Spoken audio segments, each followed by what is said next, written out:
Assalamualaikum warahmatullahi wabarakatuh. Sahabat channel Zen Mohammed yang dirahmati Allah Ta'ala. Pada video kali ini akan menceritakan kisah Sunan Muria. 1. Asal-usul Sunan Muria. Beliau adalah putra Sunan Kalijaga dengan Dewi Saro. Nama aslinya Raden Umar Said. Seperti ayahnya, dalam berdakwah beliau menggunakan cara halus, ibarat mengambil ikan tidak sampai mengeruhkan airnya. Itulah cara yang ditempuh untuk menyiarkan agama Islam di sekitar Gunung Muria. Tempat tinggal beliau di Gunung Muria yang salah satu puncaknya bernama Colo. Letaknya di sebelah utara kota Kudus. Sasaran dakwah beliau adalah para pedagang, nelayan, pelaut dan rakyat jelata.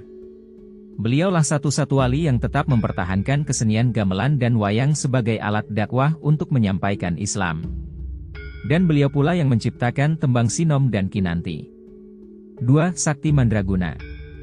Bahwa Sunan Muria itu adalah wali yang sakti, kuat fisiknya dapat dibuktikan dengan letak padepokannya yang terletak di atas gunung. Menuju ke makam Sunan Muria pun perlu tenaga ekstra karena berada di atas bukit yang tinggi. Bayangkanlah, jika Sunan Muria dan istrinya atau dengan muridnya setiap hari harus naik turun guna menyebarkan agama Islam kepada penduduk setempat, atau berdakwah kepada para nelayan dan pelaut serta para pedagang. Hal itu tidak dapat dilakukannya tanpa adanya fisik yang kuat. Soalnya menunggang kuda tidak mungkin dapat dilakukan untuk mencapai tempat tinggal Sunan Muria. Harus dengan jalan kaki. Itu berarti Sunan Muria memiliki kesaktian yang tinggi, demikian pula dengan murid-muridnya. Bukti bahwa Sunan Muria adalah guru yang sakti mandraguna dapat ditemukan dalam kisah perkawinan dengan Dewi Roroyono. Dewi Roroyono adalah putri Sunan Ngerang, yaitu seorang ulama yang disegani masyarakat karena ketinggian ilmunya, tempat tinggalnya di Juwana. Demikian saktinya Sunan Ngerang ini sehingga Sunan Muria dan Sunan Kudus sampai-sampai berguru kepada beliau.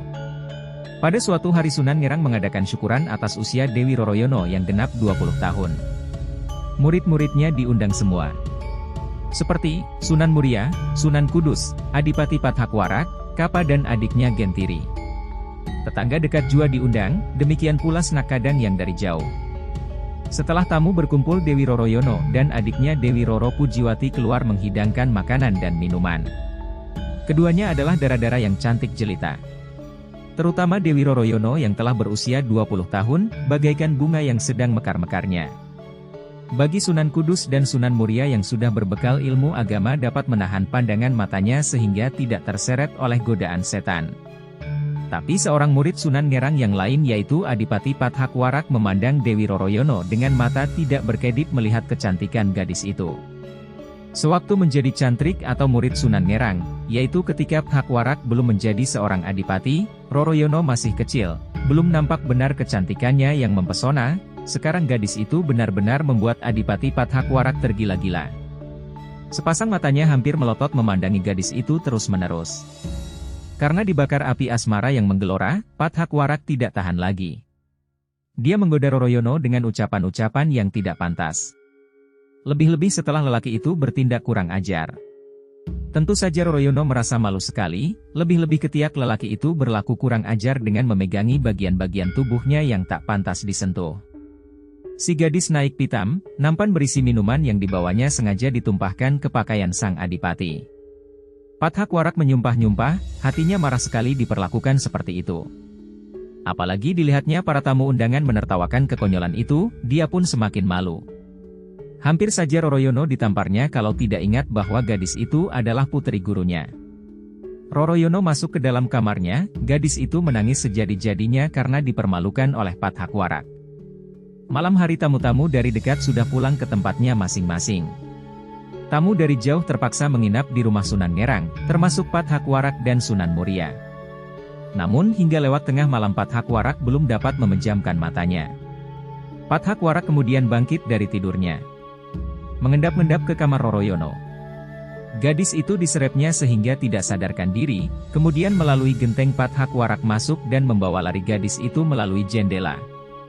Dewi Roroyono dibawa lari ke Mandalika, wilayah Keling atau Kediri. Setelah Sunan Ngerang mengetahui bahwa putrinya diculik oleh Pathakwarak, maka beliau berikrar siapa saja yang berhasil membawa putrinya kembali ke Ngerang akan dijodohkan dengan putrinya itu dan bila perempuan akan dijadikan saudara Dewi Roroyono.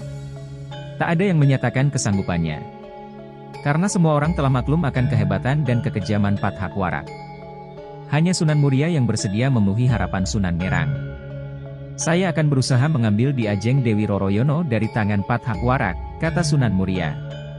Tetapi di tengah perjalanan Sunan Muria bertemu dengan Kapa dan Gentiri, adik seperguruan yang lebih dulu pulang sebelum acara syukuran berakhir. Kedua orang itu merasa heran melihat Sunan Muria berlari cepat menuju arah daerah Keling. "Mengapa Kakang tampak tergesa-gesa?" tanya Kapa. Sunan Muria lalu menceritakan penculikan Dewi Roroyono yang dilakukan oleh Pathakwarak. Kapa dan Gentiri sangat menghormati Sunan Muria sebagai saudara seperguruan yang lebih tua. Keduanya lantas menyatakan diri untuk membantu Sunan Muria merebut kembali Dewi Roroyono. "Kakang sebaiknya pulang ke Padepokan Gunung Muria. Murid-murid Kakang sangat membutuhkan bimbingan. Biarlah kami berusaha merebut di Ajeng Dewi Roroyono kembali. Kalau berhasil Kakang tetap berhak mengawininya, kami hanya sekedar membantu," kata Kapa. "Aku masih sanggup untuk merebutnya sendiri," ujar Sunan Muria. "Itu benar, tapi membimbing orang memperdalam agama Islam lebih penting, percayalah pada kami. Kami pasti sanggup merebutnya kembali," kata Kapa ngotot. Sunan Muria akhirnya meluluskan permintaan adik seperguruannya itu. Rasanya tidak enak menolak seseorang yang hendak berbuat baik. Lagi pula ia harus menengok para santrinya di Padepokan Gunung Muria. Untuk merebut Dewi Roroyono dari tangan Pathakwarak, Kapa dan Gentiri ternyata minta bantuan seorang Wikulodang Datuk di Pulau Seprapat yang dikenal sebagai tokoh sakti yang jarang tandingannya. Usaha itu berhasil. Dewi Roroyono dikembalikan ke Ngerang. Hari berikutnya Sunan Muria hendak ke Ngerang. Ingin mengetahui perkembangan usaha Kapa dan Gentiri. Di tengah jalan beliau bertemu dengan Adipati Pathakwarak. "Hai Pathakwarak, berhenti kau," bentak Sunan Muria. Pathakwarak yang sedang naik kuda terpaksa berhenti karena Sunan Muria menghadang di depannya. "Minggir. Jangan menghalangi jalanku," hardik Pathakwarak. "Boleh, asal kau kembalikan Dewi Roroyono." "Goblok. Dewi Roroyono sudah dibawa Kapa dan Gentiri. Kini aku hendak mengejar mereka," umpat Pathakwarak. "Untuk apa kau mengejar mereka?" "Merebutnya kembali," jawab Pathakwarak dengan sengit. "Kalau begitu langkahi dulu mayatku, Dewi Roroyono telah dijodohkan denganku," ujar Sunan Muria sambil pasang kuda-kuda. Tanpa basa-basi Pathakwarak melompat dari punggung kuda. Dia merangkak ke arah Sunan Muria dengan jurus-jurus cakar harimau. Tapi dia bukan tandingan putra Sunan Kalijaga yang memiliki segudang kesaktian. Hanya dalam beberapa kali gebrakan, Pathakwarak telah jatuh atau roboh di tanah dalam keadaan fatal. Seluruh kesaktiannya lenyap dan ia menjadi lumpuh, tak mampu untuk bangkit berdiri apalagi berjalan.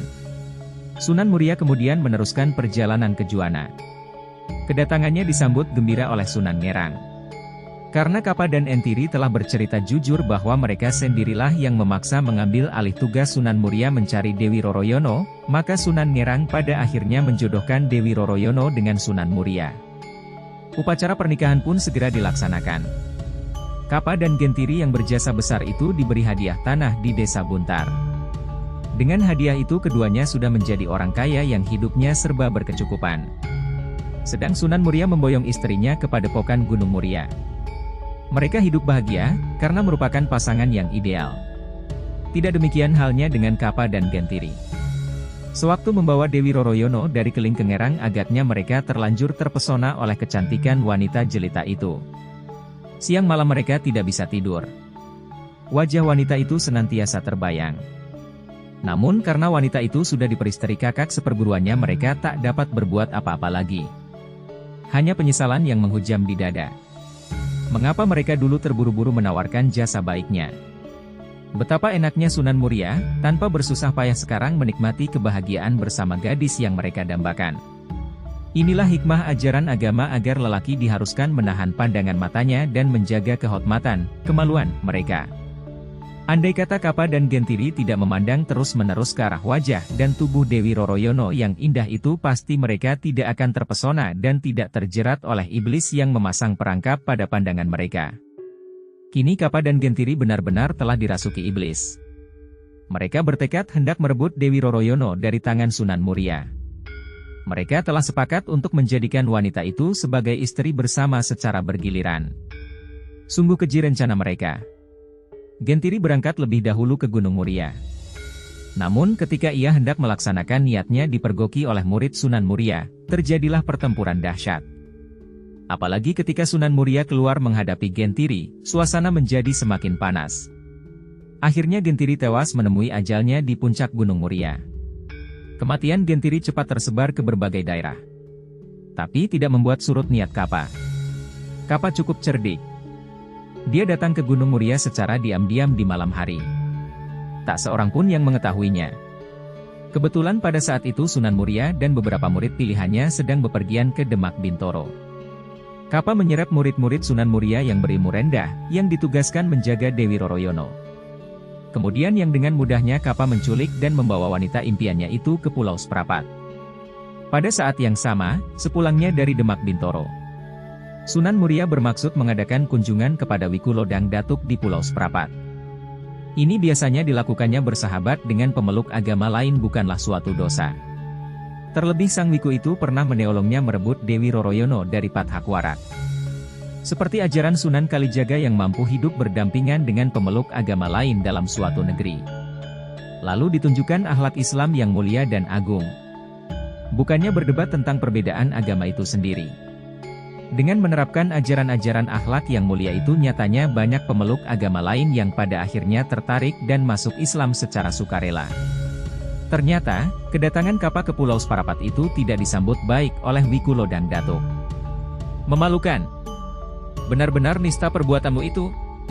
Cepat kembalikan istri kakang seperguruanmu sendiri itu. Hardik Wiku Lodang Datuk dengan marah. Bapak guru ini bagaimana? Bukankah aku ini muridmu? Mengapa tidak kau bela? Protes Kapa. Sampai mati pun aku takkan sudi membela kebejatan budi pekerti walau pelakunya itu muridku sendiri. Perdebatan antara guru dengan murid itu berlangsung lama. Tanpa mereka sadari Sunan Muria sudah sampai di tempat itu. Betapa terkejutnya Sunan Muria melihat istrinya sedang tergolek di tanah dalam keadaan terikat kaki dan tangannya. Sementara Kapa dilihatnya sedang adu mulut dengan gurunya yaitu Wiku Lodang Datuk. Begitu mengetahui kedatangan Sunan Muria, Kapa langsung melancarkan serangan dengan jurus-jurus maut. Wiku Lodang Datuk menjauh, melangkah menuju Dewi Roroyono untuk membebaskan belenggu yang dilakukan Kapan. Bersamaan dengan selesainya sang Wiku membuka tali yang mengikat tubuh Dewi Roroyono.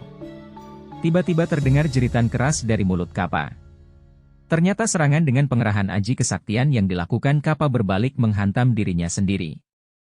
Itulah ilmu yang dimiliki Sunan Muria. Mampu membalikan serangan lawan. Karena Kapa menggunakan aji pamungkas yaitu puncak kesaktian yang dimilikinya maka ilmu itu akhirnya merenggut nyawanya sendiri. Maafkan saya Tuan Wiku, ujar Sunan Muria agak menyesal. Tidak mengapa. Menyesal aku turut memberikan ilmu kepadanya. Ternyata ilmu itu digunakan untuk jalan kejahatan, gumam sang Wiku.